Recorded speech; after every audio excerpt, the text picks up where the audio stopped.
Assalamualaikum warahmatullahi wabarakatuh. Halo semuanya, selamat pagi, selamat siang, selamat malam. Berjumpa lagi bersama saya di channel ini. Ya, kali ini saya akan membahas apa itu defleksi, tujuan serta alat ukurnya, dan akan mereview salah satu jembatan terpanjang di Indonesia. Wow, oke, tanpa panjang lebar, langsung saja kita gaspol. Pengertian defleksi atau lendutan. Defleksi atau lendutan atau kelenturan adalah perubahan bentuk pada struktur material dalam arah Y akibat terjadi gaya vertikal yang diterima pada batang material.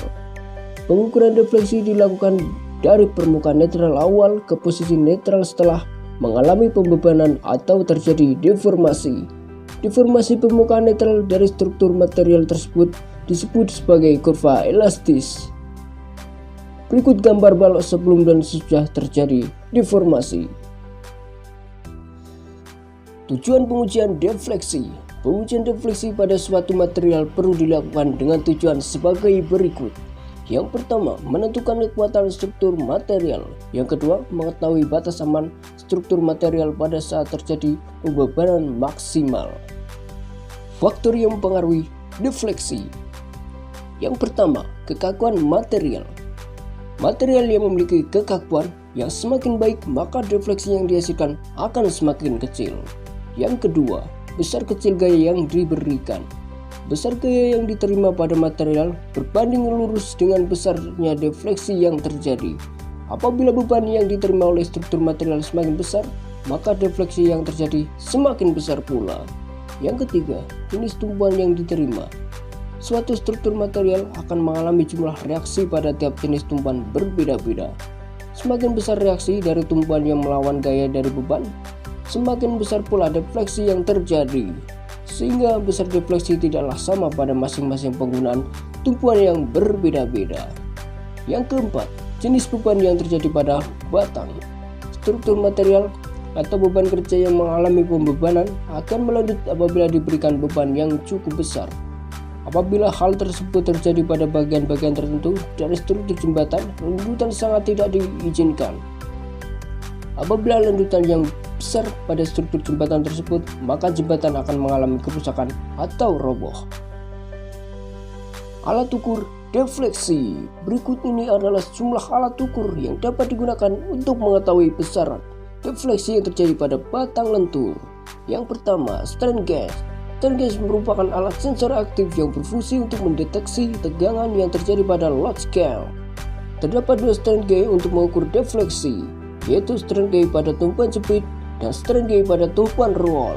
Yang kedua, mur setting pada tumpuan roll dan pada tumpuan jepit.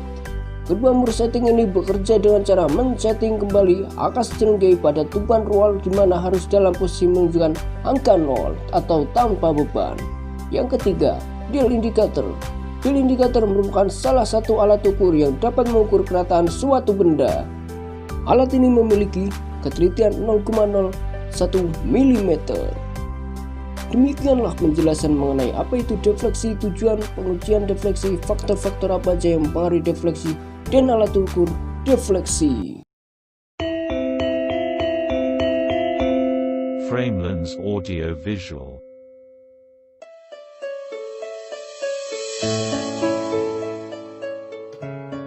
Selanjutnya, saya akan mereview salah satu jembatan terpanjang di Indonesia.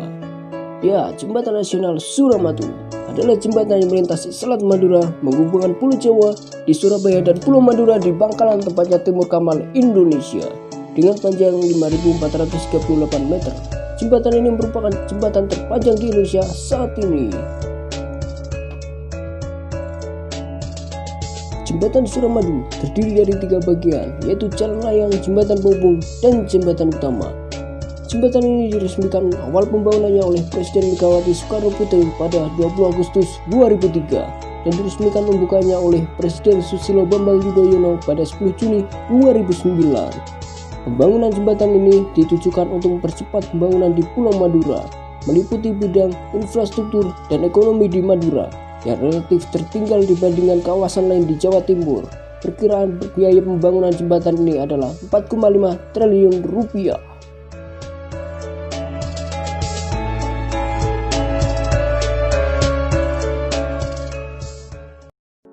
Jalan layang terdiri dari 36 bentang untuk sisi Surabaya dan 45 bentang sisi Madura dengan panjang masing-masing 40 meter. Konstruksi bangunan ini di atas menggunakan PCI Gardel. Sedangkan untuk bagian bawah menggunakan pondasi pipa baja berdiameter 60 cm dengan panjang rata-rata 25 meter untuk sisi Surabaya dan 27 meter untuk sisi Madura.